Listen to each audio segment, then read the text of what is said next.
to the heart of Columbia.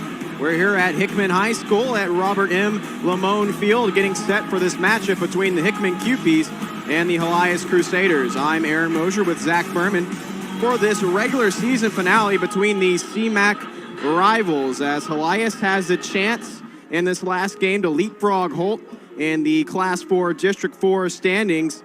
And Hickman's just trying to stand their ground. They lead this series 8-5 and 1 over Helias. Zach, this is a Hickman team that is very good defensively. They allow only 1.1 opponent points per game. What has been the key for them this season to really be a defensive stalwart? Well, you have to look at the core of the Hickman defense. Olivia Sims and Cora Slama, they're two seniors, along with Hannah Preach. They've done a phenomenal job, according to their head coach, Willem Ross.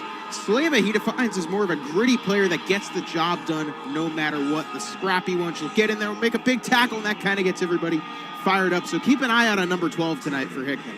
She has been rock solid for the Hickman back line all year, and you'll see Sophia Elfrink in goal. We'll talk more about her later. As for Helias, they're averaging 3 goals per game, and that's something head coach Brian Shepard has been wanting them to do, really stay relaxed and get ahead of the game so that way they're not having to score 5 or 6. Zach, what do you think about Helias? How can they expose this Hickman back line and maybe get a couple by Sophia Elfrink? You just got to keep the pressure coming. That's what makes this match so exciting. It's strength versus strength. You have a great defensive team versus a team that scores quite a bit. So it's really the unstoppable force versus the unmovable object. So it's a matter of who comes out on top. The big storyline coming into this tonight, though, is Brian Shepard has announced that he is going to be stepping down. He's a bridge hire, and John Deshay, who was announced on Monday, will be succeeding him as the head coach of the Crusaders next season. Yeah, we'll talk about that more coming back out of this break. We'll be back with kickoff between Hickman and Helias. We are underway. Again, Hickman in their purple kits, Helias in the whites. My first question to you is, if you're a coach for either squad, how do you handle the heat? Obviously, soccer, you're going at it for 90 straight minutes, and you're not typically used to getting up to right where we are right now. Weather says it feels around 96. It's a sizzling afternoon. So you figure we see a lot of subs tonight. Absolutely, and this game doesn't mean too much to Hickman other than CMAC rivalry action. While Helias does have something to play for, they can leapfrog Holt in the Class 4 District 4 standings tonight to pick up the 5th seed. This is Hattie Hayes on the near wing. Moves it towards midfield and boots it ahead. Bella Laird. I'm a big believer in, regardless of what your record is, if it's a rivalry, you go all out 90 minutes. There ain't just pride on the line here. You got bragging rights. Absolutely. Both of these squads 3-2 in their CMAC competition thus far this year. Capital City has already captured the conference regular season title. They had that one as they had the same record as Rockbridge, but after spoiling their senior night, Capital City is the leader in the clubhouse in the CMAC. Curious to see how Helias manages to break through this Hickman defense, which you've mentioned. They're so stingy, they average less than 1 goal per game. Very good back line as here comes some pressure in the box and defended out. Pass, blocked and sent away. And a boot away by Lucy Elfrink.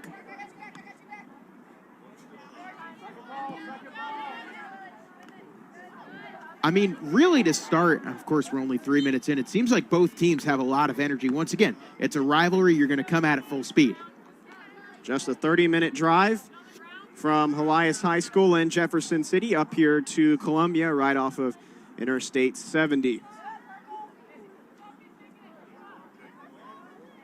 Sophia Elfrink, who is committed to Southeast Missouri State, boots it away for Hickman.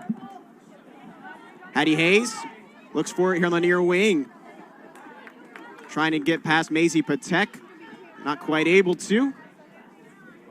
And a throw-in will come from Caroline McCurran. It's a good defensive play there by Maisie Patek. Nice job shutting off the angle, forcing her to go out. Throw in from McCurran to the near side. Out of bounds again, as that got away from Lily Winiger. Stolen away, as this is Claire Goad. Now Addie Delgado. Nice block on the far side. Anna Marinello sends it into the fence on the far side of the track. So Helias ball. So far, it feels like Helias' defense has been dominating the story so far, which is interesting because we've noted their offense tends to steal the show more often than not. Up the middle of the field. Almost a deke, but a nice stop. An errant pass.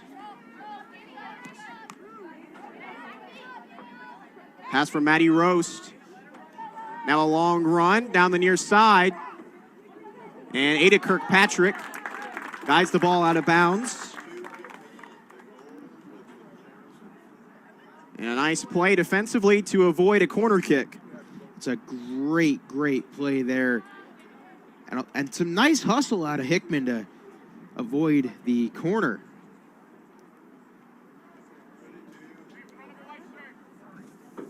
Hickman is still trying to get their healthy squad together. They recently played 3 games in 3 days in a relentless stretch. And the heat's been this bad the entire time. That was earlier this May, from May 3rd through May 5th. As we'll have a foul on the far side, and still Hickman ball.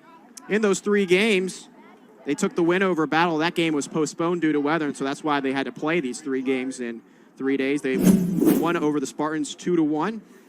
And then lost at Rockbridge 0-2 on a wet Wednesday night. That was just brutal to them.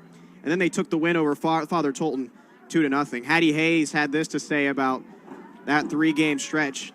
She was only subbed in that 3rd game. She said that she was very tired after that. And who can blame her after a lot of soccer being played? I mean, that's 72 hours in a row where you're just going at it. I couldn't do that.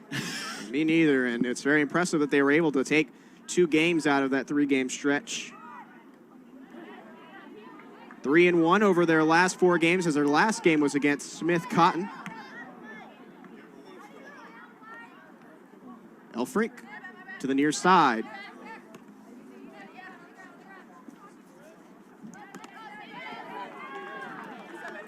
Batted out. And a throw in from Lily Winiger. Trying to get her teammate Mueller. It's up in the air, headed by Elfrink. And Kirkpatrick sends it back to Elfrink. Towards midfield. Delgado up ahead. Long run for Laird and Danielle Bucher. Bucher sends it out of bounds ahead of Laird. I've really been impressed with Ada Kirkpatrick, number 11 in purple so far. She's made a couple nice defensive plays. She shut off the corner kick a couple minutes earlier. Nice block in the recent minutes since. She's one of the few young players on this team. She's just a freshman. And generally their back line and their midfield is headed by seniors and a couple sophomores. Well, if you're a freshman, you're going to break into the varsity squad. You got to be that good. And Kirkpatrick is showing exactly why she belongs up at the top.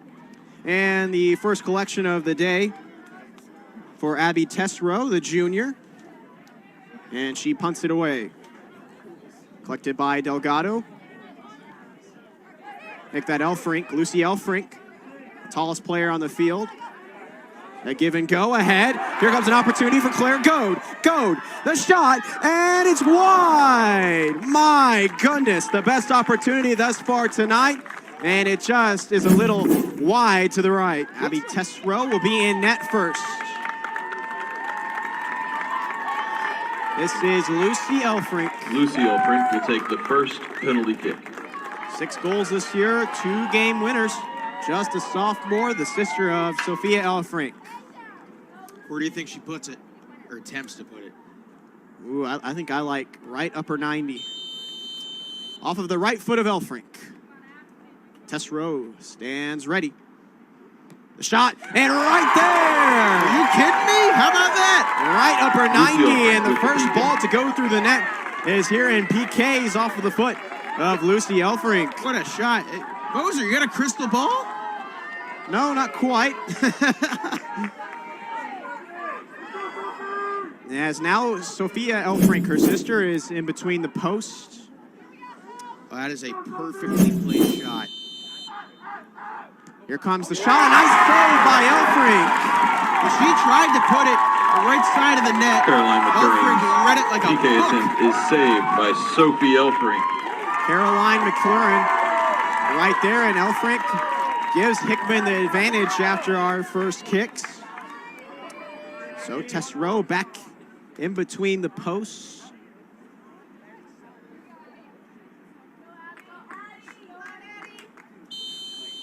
Addie Delgado with the attempt now. 5 goals this year. The shot gets past Tess Rowe, and Hickman Addie takes the Delgado advantage, makes the PK 2-0. Yeah, well, Hickman has them right where they want them right now. And if I'm the QPs, I am more than comfortable putting this game in the hands of Sophia Elfrink. Absolutely. Good attempt by Tess Rowe, but just past her, and Elias desperately needs this kick. Here comes the shot, a save by Elfrink. Once again, another great job by Elfrink reading Maddie that Ross, shot. PK Right. attempt is saved by off the Sophia bat. Elfrink. She's put this team on her back all night. Elias just hasn't given anything to the right or to the left of Elfrink, as that was Maddie Ross. And she sends it in straight at Elfrink. So a goal here and another save by Elfrink can clinch this.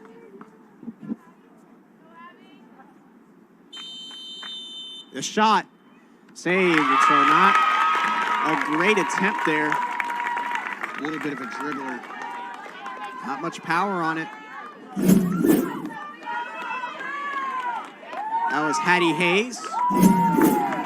PK attempt by Hattie Hayes is saved by Abby Tarasow. Well, this is big right here.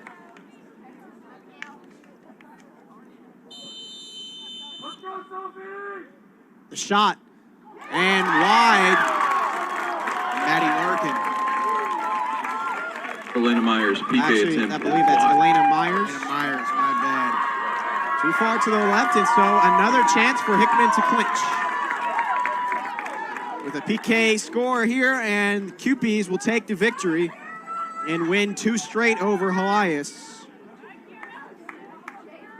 I mean, before the shot, just you have to give your hats off to both teams here. Kira Hones, the sophomore, 2 goals this season, puts her foot into it, and it's right into the net.